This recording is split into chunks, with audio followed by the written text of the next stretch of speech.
I now call upon the representative of Sweden on behalf of Nordic countries. Thank you, Chair. I have the honor to deliver this statement on behalf of Denmark, together with Greenland, Finland, Iceland, Norway, and my own country, Sweden. For our governments, the promotion and protection of the rights of indigenous peoples continue to be a long-standing commitment. The UN Declaration on the Rights of Indigenous Peoples, together with other international human rights instruments, is a solid ground for our efforts to promote and protect the rights of the indigenous peoples in our countries. Fulfilling the objectives of the Declaration requires consistent work at both national and international level. We support the right of indigenous peoples to self-determination and influence in matters that affect them, as emphasized in the Declaration. Full, meaningful, and effective participation is key for ensuring these rights. Legislation on consultation with the indigenous Sami people is now in force in Finland, Norway, and Sweden.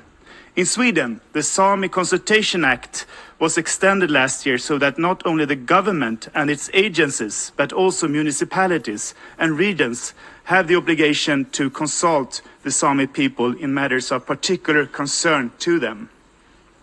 Indigenous peoples continue to play a key role in shaping the 2030 agenda and very often have first-hand experience of the issues the agenda seeks to address.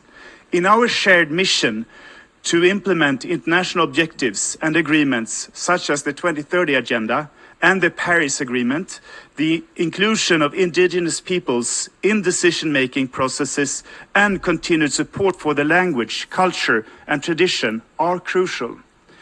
Madam Chair, the Nordic governments share a deep concern about continued attacks and acts of violence against indigenous peoples and against indigenous human rights defenders.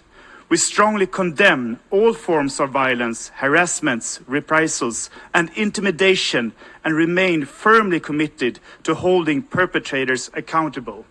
We are also committed to combating racism and discrimination, and action plans to combat racism, including directed towards indigenous peoples, are in place in Denmark, Finland, Norway, and Sweden. The efforts to combat racism must be comprehensive and continue to be effective, measurable, and long-term.